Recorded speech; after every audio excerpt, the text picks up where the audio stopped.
Brian میو high school یعنی یاسین میو degree college 1857 کی جنگ آزادی کے بعد میو قوم ملک کی دوسری قوموں کی طرح حالات کا جائزہ لیتی رہی۔ انگریزی حکومت نے میو آبادی کے علاقے میں تعلیمی سہولیات مہیا نہیں کی تھی کیونکہ اس قوم نے انگریزوں کے خلاف بغاوت کی تھی۔ 20ویں صدی کی شروع میں انگریزی تعلیم حاصل کرنے کے لیے صرف گڑگاؤں اور ریواڑی میں 2 گورنمنٹ اسکول تھے۔ میوات کے قصبوں میں اکے دکے پرائمری مڈل اسکول اور مکتب تھے جن سے لوگ فیض یاب ہو رہے تھے۔ ڈسٹرکٹ بورڈ کے اسکول بھی چند ہی تھے۔ الور بھرتپور کے میوات کی حالت اور بھی زیادہ بدتر تھی۔ میوات کے آس پاس گڑگاؤں، پلول، ریواڑی میں سرکاری یا مشن اسکول قائم ہو چکے تھے۔ ایسے حالات میں میوات کو قومی اسکول کی ضرورت تھی۔ چودھری محمد یاسین خان سن 1918 میں مشن کالج دلی سے BA کا امتحان پاس کر کے میوات آئے تو ان کے دل میں میو کی ترقی اور سدھار کے لیے جذبہ جوش مار رہا تھا۔ چودھری یاسین صاحب غریب پسماندہ گوترپال میں جکڑی ہوئی میوات کو پہچانتے تھے۔ یہاں چاروں طرف اندھیرا تھا، لوگ علم و تعلیم سے کوسوں دور تھے۔ چودھری یاسین انگریزی مشنری کے تعلیمی کاموں کو دیکھ کر متاثر ہوئے اور میوات میں ایک ہائی اسکول کھولنے کا خیال ظاہر کیا اور اپنے بزرگوں سے مشورہ کیا جن میں حاجی چھوٹے خان خانپور، چودھری مالے خان پچان کا اور منشی یوسف خان کے نام قابل ذکر ہیں۔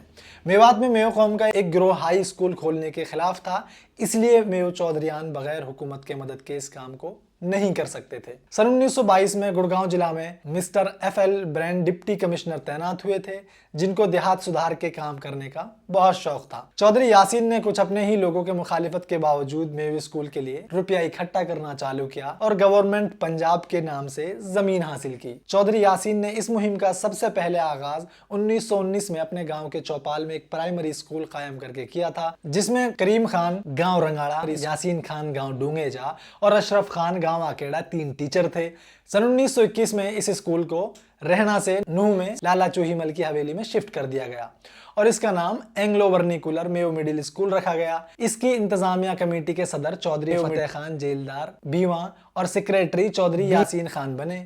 اس وقت اسکول میں 127 بچے تعلیم حاصل کر رہے تھے۔ 25 مارچ 1922 کو نوح میں چودھری یاسین خان صاحب نے ایک جنرل پنچایت طلب کی جس میں علاقے کے جیلدار، سفید پوش، نمبرداروں اور علاقے والوں کے چودھریوں نے جوش و خروش سے شرکت کی۔ پنچایت کی صدارت FL Brayne deputy commissioner Gurgaon نے کی۔ اس پنچایت میں محکمہ تعلیم کے افسران بھی موجود تھے۔ اس اجلاس کا ایجنڈا میوات میں تعلیم کو فروغ دینا اور ایک ہائی اسکول کا قیام کرنا تھا۔ پنچایت میں ہائی اسکول کے قیام کی جگہ کے بارے میں الگ الگ رائے پیش کی گئی۔ کچھ لوگ فیروز پور جھرکا، کچھ پنانا اور کچھ لوگ اسے شاہ چوکھا میں قائم کرنے کی مانگ کر رہے تھے، مگر FL برین نے نوح کی رائے دے کر اس معاملے کو سلجھا دیا۔ اس پنچایت میں اینگلو ورناکولر میو مڈل اسکول اور ڈسٹرکٹ بورڈ کے ورناکولر اسکول کو مرج کرنے کی بات پر سہمتی بنی اور 19 اپریل 1922 میں ایک نیا اسکول قائم کیا گیا۔ FL برین کے نام پر اس کا نام برین میو ہائی اسکول رکھا، ساتھ ہی FL برین اس کی مینیجنگ کمیٹی کے صدر بنائے گئے۔ اپریل 1922 میں برین میو ہائی اسکول کا آغاز ڈسٹرکٹ بورڈ اسکول کی بلڈنگ میں کیا گیا۔ 23 اپریل 1923 میں اس میں ایک بورڈنگ ہاؤس بھی قائم کر دیا گیا۔ بعد میں بورڈ نے یہ بلڈنگ برین میو ہائی اسکول کو دان کر دی تھی۔ نوح اور فیروز پور جھرکا تحصیل کے میو پر 8 آنا گھر کے حساب سے چندہ مقرر ہوا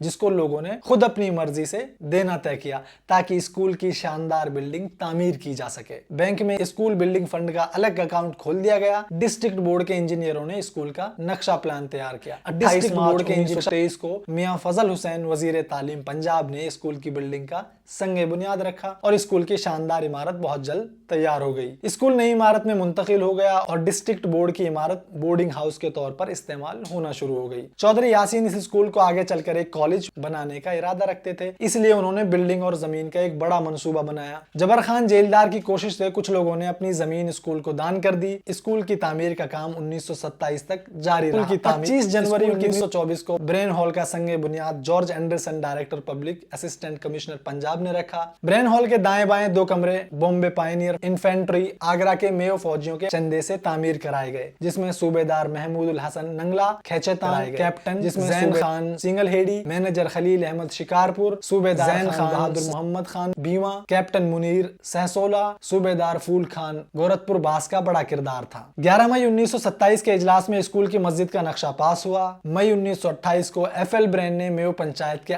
آخری اجلاس کی صدارت کی۔